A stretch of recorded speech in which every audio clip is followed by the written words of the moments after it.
Topic है आज का फ्रांस की क्रांति। फ्रांस की क्रांति फ्रेंच रेवोल्यूशन कब हुई? 1789 में। फ्रांस की क्रांति ने पूरे विश्व को क्या किया? प्रभावित किया। फ्रांस की क्रांति जो है पूरे विश्व को प्रभावित किया, क्योंकि फ्रांस में स्वतंत्रता, समानता एवं बंधुत्व की भावना का क्या हुआ? विकास हुआ। फ्रांस से स्वतंत्रता, समानता एवं बंधुत्व की भावना का क्या हुआ? विकास हुआ।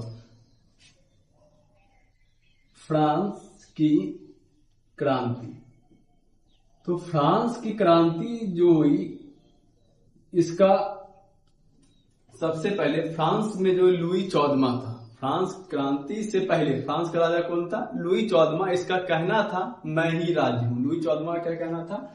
मैं ही राज्य हूं। उसके बाद फ्रांस का राजा बना कौन? लुई 16वां।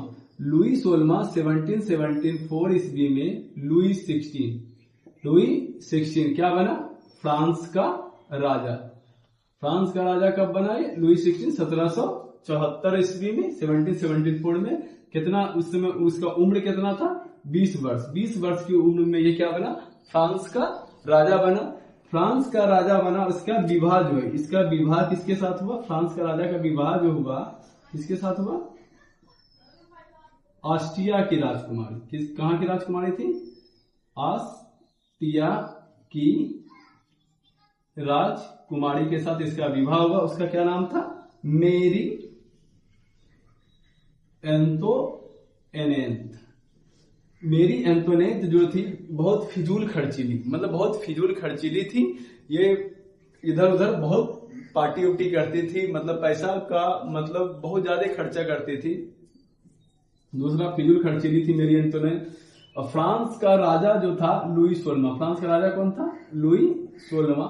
ये एक निरंकुश, अत्याचारी, बेविचारी शासक था। इसके नीचे के जितने भी अधिकारी थे वो भी सब क्या थे? भ्रष्ट थे। वो भी जितने भी इसके नीचे जितने भी चाटुकारिता करते थे वे भी सब भ्रष्ट थे। मतलब जनता से कर लेते थे, टैक्स लेते थे और जनता के हित में कार्य नहीं करते थे। तो आप समझते हैं फ्रांस की पुरातन व्यवस्था। तो फ्रांस की जो पुरातन व्यवस्था थी, यहां पे लिखते हैं फ्रांस की पुरातन व्यवस्था। फ्रांस की पुरातन व्यवस्था में था, फ्रांस में कैसा राजतंत्र था? निरंकुश। मतलब वहां का राजा जो था निरंकुश था, अत्याचारी था, बेविचारी था, फिजूल खर्चीला था। कौन? लुई 16। दूसरा, फ्रांस में जो था कुलीन वर्ग। कौन सा वर्ग था? सामंत एवं कुलीन का क्या था? सामंत एवं कुलीन का अत्याचार था। तीसरा मूल कारण क्या था? पादरी। जो पादरी वर्ग जो थे, पादरी वर्ग को विशेषाधिकार प्राप्त था। पादरी वर्ग जो था इसको क्या था? क्या प्राप्त था? विशेषाधिकार। देखिए अब समझो फ्रांस का समाज। फ्रांस का समाज है ना 3 स्टेट में। देखिए फ्रांस का समाज था 3 स्टेट्स में डिवीजन था। कितने स्टेट्स में थे? 3 स्टेट में।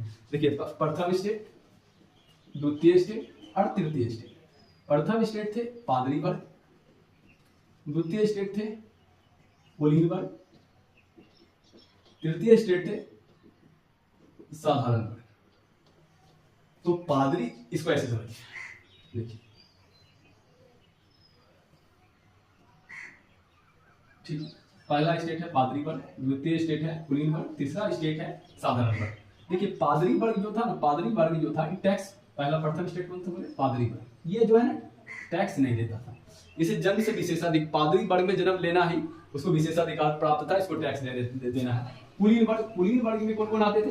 राजा हो गए, राजा के जितने भी इर्द गिर्द अगल बगल के जितने भी लोग हो गए सब कुलीन वर्ग में आ गए। इसको भी टैक्स से पूरा तरीका से क्या था? छूट था। जितना भी टैक्स था कौन देता था? तृतीय स्टेट, साधारण वर्ग। कौन देता था? साधारण वर्ग। अब तृतीय स्टेट में 3 भाग में विभक्त था, 1 2 3। तृतीय स्टेट में ए नंबर, बी और सी। इसमें आते थे बड़े किसान। तृतीय स्टेट में कौन आते थे? पहला बड़े व्यापारी। क्या आते थे? बड़े व्यापारी। वकील, सरकारी कर्मचारी, बड़े बिजनेसमैन, ये सब किसमें आते थे? ए में। दूसरा था बी। बी जो था इसमें आते थे किसान। कौन आते थे? किसान, छोटे कर्मचारी इत्यादि। और सी में आते थे भूमिहीन, जिसके पास भूमि नहीं, भूमिहीन किसान। इसमें भी किसान आते थे, भूमिहीन किसान, मजदूर इत्यादि। यही सब तृतीय स्टेट में आते थे, साधारण वर्ग में आते थे। तो फ्रांस का समाज 3 वर्ग में विभाजित था। पहला था प्रथम स्टेट पादरी वर्ग, दूसरा था सेकंड स्टेट कुलीन वर्ग। ये दोनों टैक्स नहीं पेयर करते थे। प्रथम स्टेट और द्वितीय स्टेट टैक्स पेयर नहीं करते थे, बल्कि पादरी वर्ग जो है ना तृतीय स्टेट से, पादरी वर्ग जो था तृतीय स्टेट से टैक्स देते थे, धार्मिक टैक्स। कौन सा टैक्स लेते थे? धार्मिक कर, जिसका क्या नाम था? टाई। तृतीय स्टेट क्या लेते थे? टाई। और सरकार द्वारा लिया जाने वाला टैक्स था टाई। सरकार द्वारा जो टैक्स दिया जाता था उसका क्या नाम था? टाई। फ्रांस का जो साधारण वर्ग था उसको हर चीज, मतलब नमक से लेके, खाना से, पानी से लेके हर चीज में उसको क्या देना पड़ता था? टैक्स पेयर करना पड़ता था। तो जो फ्रांस का समाज इस ढंग से डिवीजन था। अब बताइए, प्रथम स्टेट द्वितीय स्टेट टैक्स नहीं देगा, सब टैक्स किसमें आ जाएगा? तृतीय स्टेट पर। सब टैक्स किससे मांगा जा रहा है? तृतीय स्टेट से। तो तृतीय स्टेट के जो बड़े व्यापारी, वकील, किसान, मजदूर जो थे, ये बोले हमको भी कहाँ डालिए? ऊपर डालिए। कहा कि अब हम भी अच्छा कमा रहे हैं, अच्छा खा रहे हैं, अच्छा पी रहे हैं, अच्छा पहन रहे हैं, हमारी भी आमदनी क्या हो गई? ज्यादा हो गई। जो आगे चल कर ये क्या कहला है? Middle class. कौन सा वर्ग आ गया? चौथा वर्ग का उदय हो जाएगा। कौन सा वर्ग हो जाएगा? मध्यम वर्ग। जो कौन सा वर्ग आ गया? मध्यम वर्ग। नया वर्ग का एक उदय हो गया, मध्यम वर्ग। अब मध्यम वर्ग आवाज उठाएगा किसके खिलाफ? सरकार के खिलाफ, कि सरकार ऐसे ऐसे कर रही है, मतलब हम ही लोग काहे टैक्स पेयर करें? प्रथम स्टेट भी है, द्वितीय स्टेट भी है, वो काहे नहीं टैक्स देगा? तो मतलब ये क्या किया? आवाज उठाया किसी खिलाफ? सरकार के खिलाफ। इधर क्या था? ऐसे भी ध्यान रखिए कि मतलब दुनिया, मतलब जितना भी, मतलब कोई भी देश हो, मतलब मिडिल क्लास ही पूरा देश का क्या उठाता है? भार उठाता है। मिडिल क्लास जैसे अमीर है, तो अमीर में पेट्रोल 2000 रुपए लीटर हो जाए तो कोई दिक्कत नहीं, 2000 आराम से खरीद लेंगे, 2000 हो जाए, 3000 हो जाए, कोई मतलब नहीं। अब जो मिडिल क्लास है, मिडिल क्लास का क्या फंडा है? मिडिल क्लास का जो होता है खर्चा बढ़ जाता है, उसका जो पेमेंट है वो सीमित रहता है। तो मिडिल क्लास में अगर पेट्रोल में 5 रुपया बढ़ता है तो उसके जेब में असर करता है, क्योंकि पेट्रोल बढ़ने से हर चीज का दाम बढ़ जाता है। तो मतलब अब जो मिडिल क्लास ही प्रभावित होगा तो मिडिल क्लास ही आवाज उठाएगा। अब गरीब जो है, गरीब जो है, जो सबसे निचला वर्ग में आता है, उसको तो सब चीज का अभाव मिलता है, न सही उसके पास शिक्षा रहता है, क्या कि गरीब है, मतलब ना पढ़ा है, न उसको बढ़िया से नॉलेज है, तो मतलब उसको शिक्षा का क्या होता है? अभाव होता है। जो बहुत ऐसा आदमी है शिक्षा का क्या होता है? अभाव होता है, जिस कारण उसको दिक्कत होता है। तो मतलब ज्यादातर जो उठाता है समाज का बोझ मिडिल क्लास, तो मिडिल क्लास ही क्या उठाता? आवाज उठाता है। यहाँ तक बढ़िया समझ में आ गया। उसके बाद फ्रांस में क्या हुआ? लुई सोलमा क्या किया? अमेरिकी स्वतंत्रता संग्राम में, लुई 16 जो था अमेरिकी स्वतंत्रता संग्राम में किसकी मदद किया था? अमेरिका की मदद किया था। लुई सोलमा अमेरिकी स्वतंत्रता संग्राम में अमेरिका की मदद किया था, मतलब सैन्य उपकरण सब भेजा था। तो उसमें उसको लगभग 10 अरब, कितना? 10 अरब लिरवे का क्या? 10 अरब फ्रांस की मुद्रा क्या थी? लिरवे। 10 अरब लिरवे का क्या मतलब कर्ज बढ़ गया। कितना अरब लिरवे का? 10 अरब लिरवे का कर्ज बढ़ गया, जिसके कारण लुई 16 ने क्या कर दिया? टैक्स कर को क्या कर दिया? बढ़ा दिया। कर को क्या कर दिया? बढ़ा दिया। तो मतलब फ्रांस की क्रांति के मूल कारण तो पहला आ गया समाज, ये समझ में आ गया। दूसरा क्या था? अमेरिकी स्वतंत्रता संग्राम में जो मदद किया था, जिसके कारण उसमें क्या कर दिया? टैक्स बढ़ाना पड़ गया, क्या कि अमेरिका स्वतंत्र हो गया, फ्रांस को कुछ मिला नहीं, सबसे पहली बात। तो तीसरा एक मूलभूत कारण, प्रथम में दूसरा, तीसरा मूलभूत कारण था फ्रांस की जनसंख्या क्या हो गई? बढ़ गई। फ्रांस की जनसंख्या बढ़ गई, जिसके कारण फ्रांस में मतलब जनसंख्या बढ़ गई, तो मतलब ओब्वियसली है कि मतलब खाना भी चाहिए। जितना जनसंख्या बढ़ी है तो फ्रांस में क्या पड़ गया? अकाल पड़ गया था। फ्रांस में अकाल पड़ गया, सूखा पड़ जाने के कारण फसल का पैदावार में क्या हो गया? कमी हो गया। फसल का पैदावार में कमी हो गया, जिसके कारण फ्रांस की जनता में हाहाकार बच गया। किसके लिए? रोटी के लिए, मतलब ब्रेड के लिए। फ्रांस की जनता में क्या, पावरोटी के लिए क्या मच गया?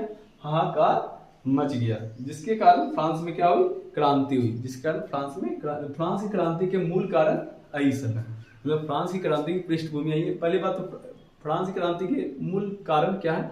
मूल कारण, प्रथम कारण सबसे पहले लिखना है कि फ्रांस का जो राजा था निरंकुश था, अत्याचारी था, बेचारी था, फिजूल खर्चीला था। फ्रांस का राजा का विवाह किसके साथ हुआ था?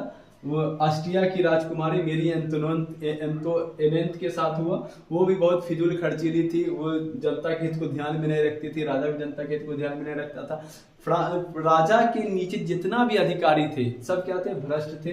वो भी राजा की चाटुकारिता करते और खाते पीते ऐशो आराम की जिंदगी जीते थे। जनता क्या कर रही है, मर रही है, हेरारी से कोई मतलब नहीं था। दूसरा था कि फ्रांस का समाज, फ्रांस का जो समाज था, फ्रांस का समाज तीन स्टेट में उसका डिवीजन था। प्रथम स्टेट में आते थे पादरी वर्ग, दूसरे स्टेट में आते थे कुलीन वर्ग, तीसरे स्टेट में आते थे साधारण वर्ग। तो प्रथम स्टेट और द्वितीय स्टेट क्या करने देते थे, प्रथम स्टेट और द्वितीय स्टेट क्या टैक्स नहीं देते थे, और जितना भी टैक्स का बोझ था सब किस पर था, साधारण वर्ग पर था। उसके बाद इसका चौथा मूल कारण, तीसरा मूल कारण क्या था, फ्रांस में जो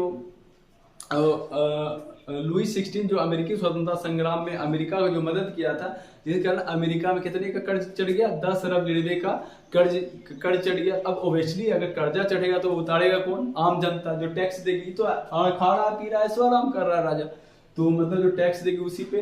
तो मतलब क्या गया, इस सब पर साधारण वर्ग पर कर का क्या बढ़ गया, बोझ बढ़ गया। गरीब किसान और इस सब कर का क्या बढ़ गया, बोझ बढ़ गया। चौथा कारण था कि फ्रांस की आर्थिक स्थिति दयनीय थी।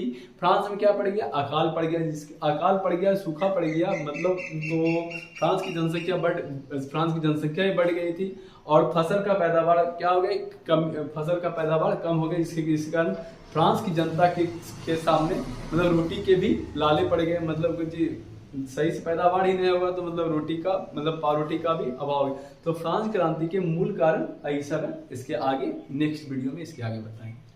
Thank you.